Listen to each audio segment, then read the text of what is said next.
Hey guys, welcome back to another video. In this one, I'm going to walk through the top performing ads in June across the portfolio of brands that we're currently managing. Now, these ads are mostly concepts, they're all examples, so take it with a grain of salt. They're not exactly our clients, but these are similar concepts that other brands are doing as well.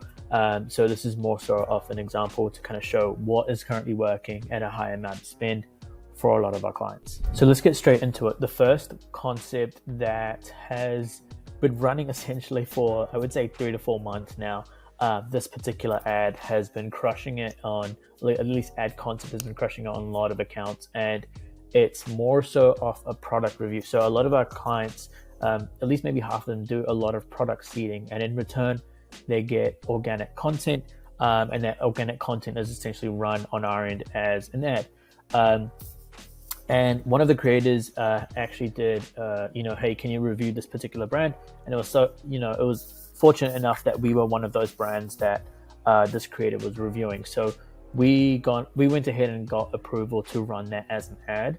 But I think what really works well with this type of concept is the creator goes through both the pros and cons. They don't heavily rely on just like, I'm just trying to push this product as much as possible, but they do talk about, hey, this is what it's good for and this is what it compares against, but this is actually why it might not be suitable for you. It could be like price point, it could be, hey, let's say if it's a cup, it could be like not suitable for the aesthetics of your table, or it's just too simply, it's too small for you to have your coffee, whatever it may be.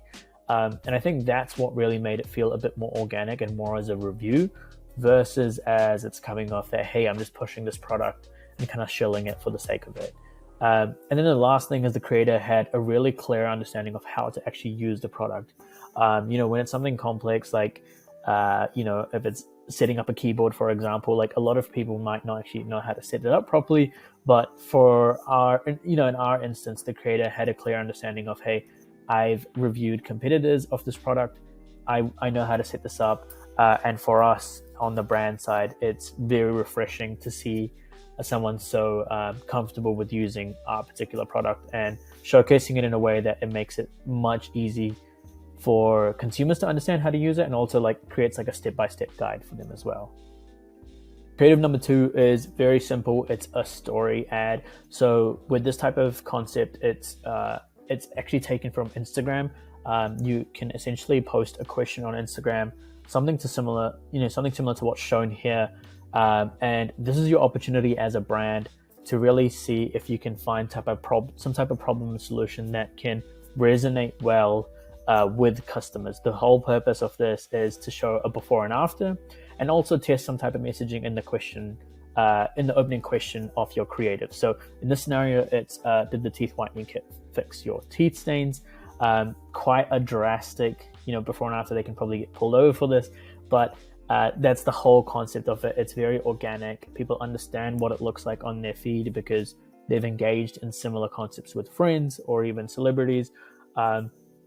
And running this type of concept as an ad generally sees a good amount of returns if you're on the brand side. This type of ad can also be taken in various different ways. You can do like polls. You can do story responses. There's a whole different way to actually iterate on this type of concept, and to make sure you can use this in a variety of different ways if this type of concept really works for you. Moving on to the next creative type. This is a type that works really well for high-skew brands. So if you're jewelry, if you're beauty, if you're apparel, this is your type of ad. So you can essentially run this as a static image, or Facebook has a particular type of ad called a collection ad. Essentially, you can run one main image at the top, or it can be a video, and then you've got different types of creative towards the bottom. Now, where this works really well is we've done a bunch of these types of creatives for things like product drops, or even if this is a creative type that hasn't been introduced into the brand's account, this type of creative is something, usually one of our first things we go to doing is, hey, let's try and see what are some different ways we can show the product category that's available. So for example, if it's shorts here, can we show it in different types of ways?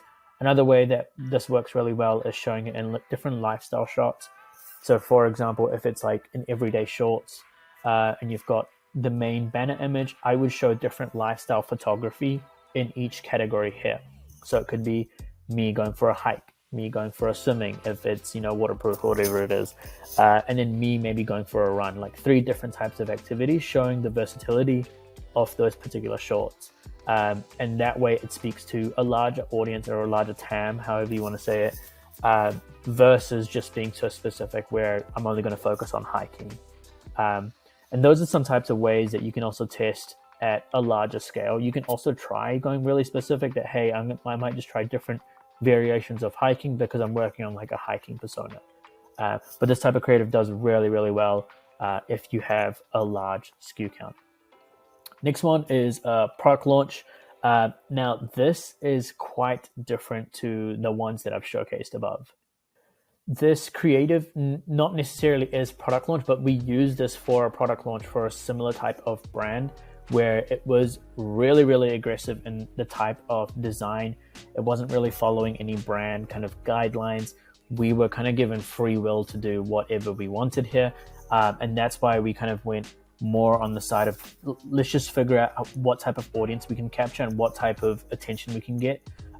Knowing that supplements is a very competitive industry, and knowing that we're going to be fighting for things like cost per clicks and CPMs, and obviously core metric being our CPA, those are some other things that do play a factor into how expensive it is to put an ad out to this particular audience. So with that being said, we kind of went more with bold colors, really catchy headlines. So this is not our example or our client, but this is an example of something that I assume would do really well. So I am not pregnant, really bold, and then the sub headline is great. It goes into more of a storytelling type.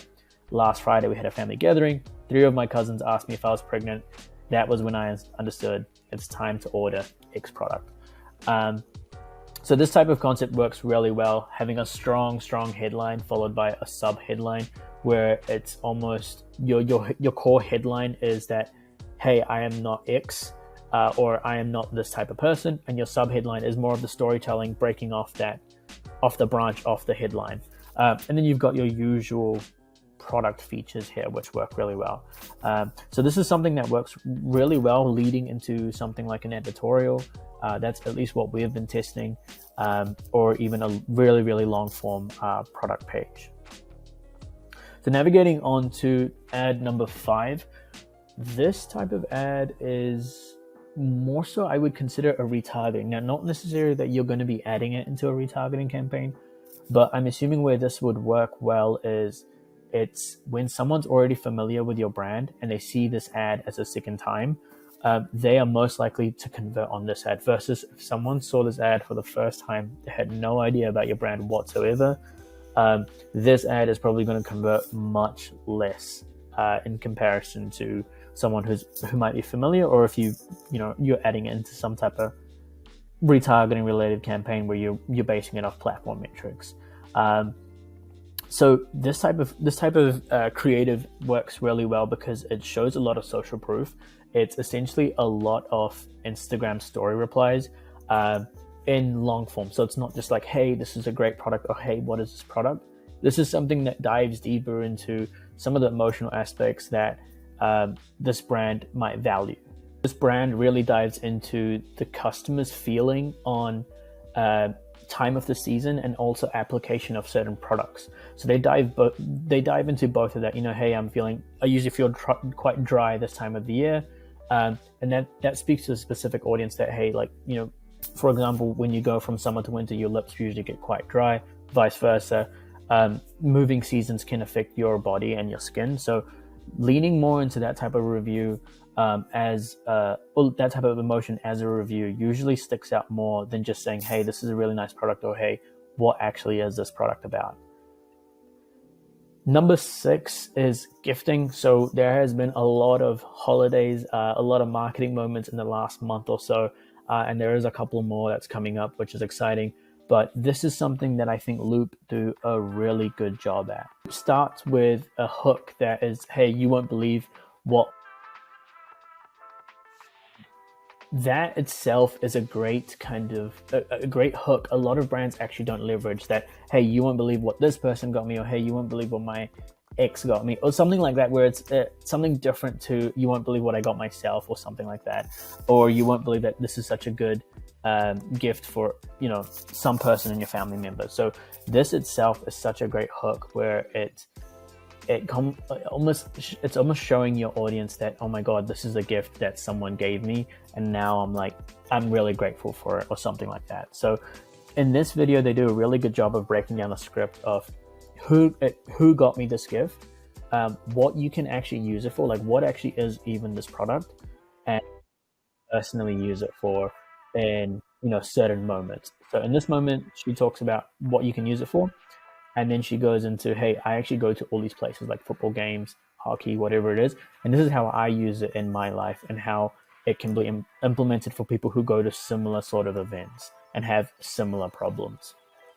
Then the last type of creative here is more of something similar to what I talked about last time, where it's you have like a number one fact or a number one thing to do. So one thing that is usually works well is like, hey, this is the number one growth hack, or number one hack for XYZ.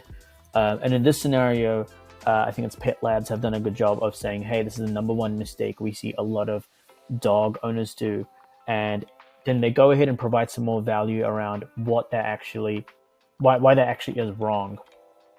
So this creator here goes into, hey, this is the number one mistake dog owners are making. This is the number one mistake that, this is the reason why it's a mistake and what people traditionally do. And then it goes into diving more into the facts about the dog and how the dog's body actually works. So it's quite a long, it's not your usual 30 to 45 second ad. This goes to like 2 minutes plus. And you might see the average video view drop, but I think the value that people get as more of an education first ad, this will be purely prospecting, I'm assuming, is much higher than something than running like a static ad with just like one headline, for example. So there is a balance of the type of creative you need in an ad account, and something like this is great for making sure you're hitting net new customers and providing a lot of upfront value. So when it comes to someone seeing, for example, ad number 5, where they might see an outrageous headline, they are sort of familiar with your brand, but they're essentially able to execute now and confirm the purchase. So this type of ad is great for value up front, showing the facts around, hey, this is why you're making this mistake, and then it does actually go ahead and sell the product later on in the video. They start mentioning the product closer towards 45 seconds, and then they dive into why this product is so good and where to actually shop it from.